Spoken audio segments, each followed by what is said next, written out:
Welcome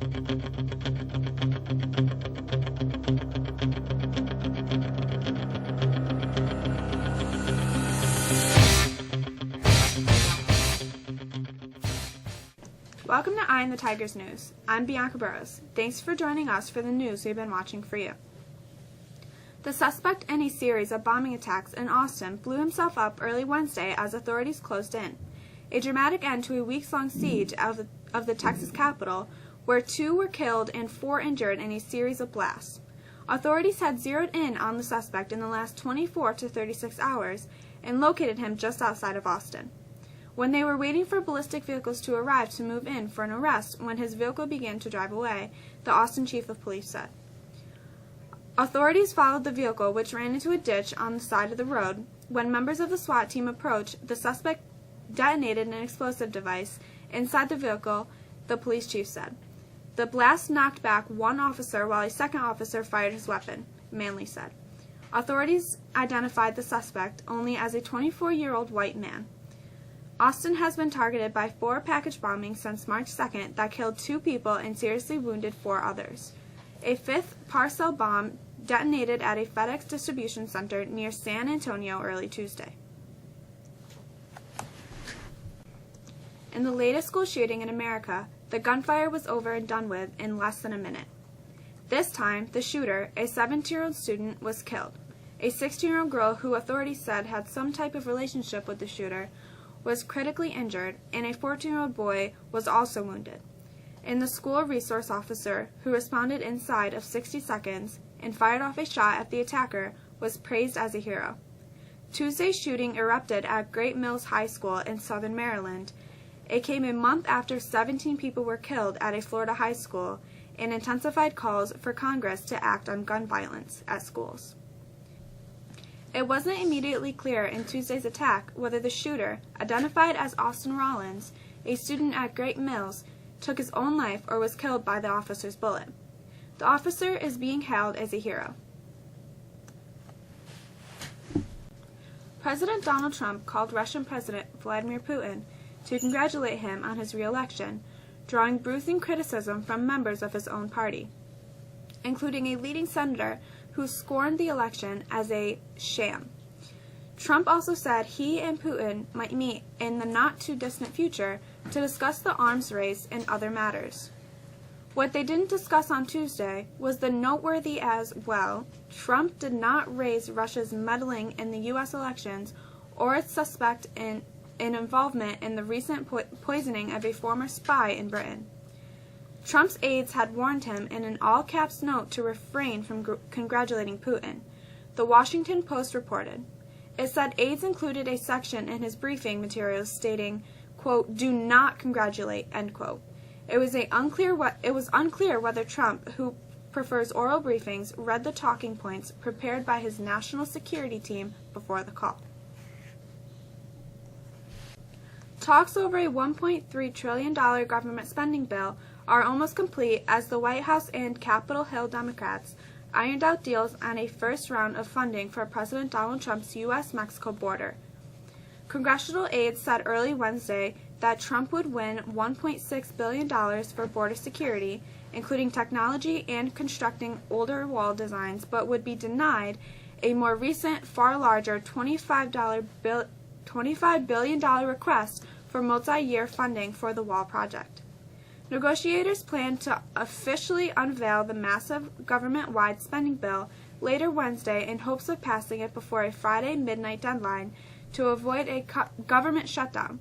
A temporary funding bill to keep operations going this Wednesday might be required. Facebook's latest privacy scandal involving Trump's campaign consultants who allegedly stole data on tens of millions of users in order to influence elections has some people reconsidering their relationship status with the social network. There's just one problem. There isn't much of anywhere else to go. Facebook has weathered many such blow-ups before and is used to apologizing and moving on. But the stakes are bigger this time. Regulatory authorities are starting to focus on the data misappropriation, triggering a 9% decline in Facebook's normally high-flying stock since Monday. Some of that reflects fear that changes in Facebook's business will hurt profits or that advertisers and users will sour on the social network. The furor over Cambridge Analytica, the data mining firm accused of stealing Facebook data, follows a bad year in which Facebook acknowledges helping spread fake news and propaganda from Russian agents. The chorus of women from President Donald Trump's past is getting louder. Accusations about Trump's past sexual exploits bubbled up on 3 fronts. Tuesday, with 2 women pressing court cases and a porn actress publicly needling the president.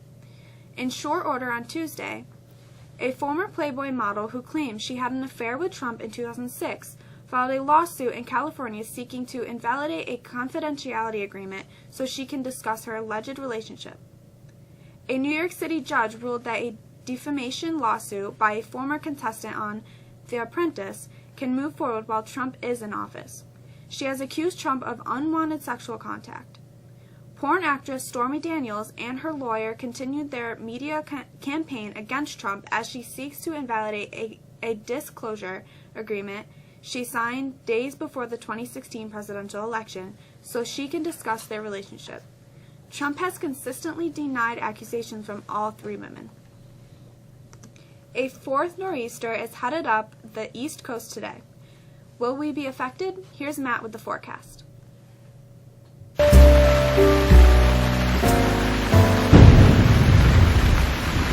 short answer is we'll miss the brunt of the latest March storm. Our friends to the east, not so much. New York City and places north and east should see several inches of snow. Here, we remain cold and normal with highs only in the mid-30s, with times of sun and clouds. Thursday's highs again are only in the mid-30s, although will be mostly cloudy and breezy. And Friday looks to be a repeat performance. A longer look into the weekend shows some brighter skies and highs Saturday only in the mid-30s, but there are some signs that Sunday could be a little warmer. A longer look into next week does show some moderating temperatures with highs in the 40s. That's a peek at the forecast. I'm Matt. Have a great day. There are only 16 left, and Syracuse is one of them. Here's Liam with a look at the NCAA tournament and sports.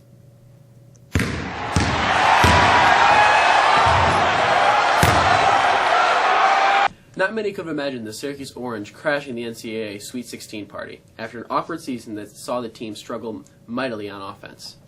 The Orange was able to win 21 games entering the tournament, and with 3 straight wins last week against Arizona State, TCU, and Michigan State, the 11th seed Orange get to play Friday night against the ACC foe Duke, a team that throttled Syracuse during the regular season.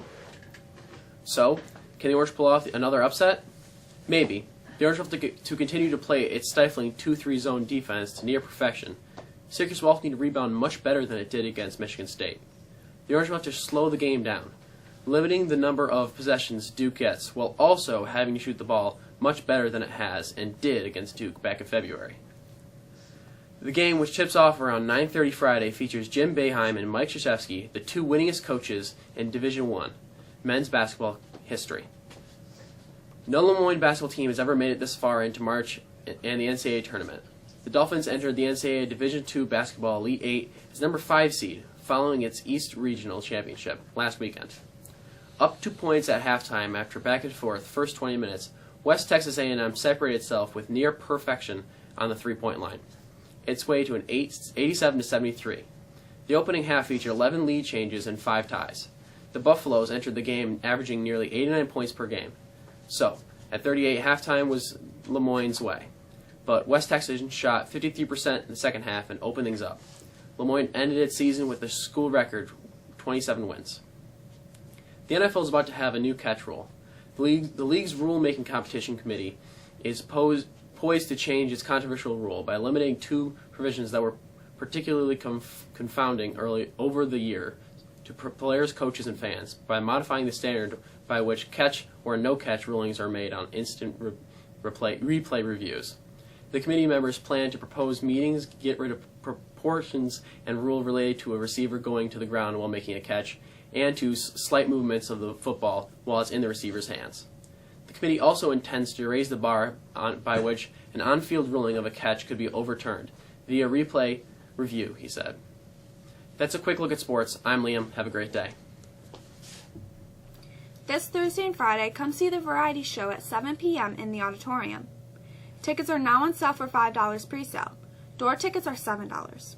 The French Club Semi-Formal has been rescheduled for April 6th from 8 to 11 p.m.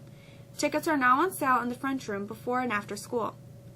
The NHS Spring Blood Drive is March 29th in the high school gymnasium from 9 a.m. to 2 p.m. If you would like to donate, please pick a time slot during lunches with one of the NHS members or see Mr. Deckman in room 103. That's all for us today. Thanks for being with us. I'm Bianca Burrows. Have a great day.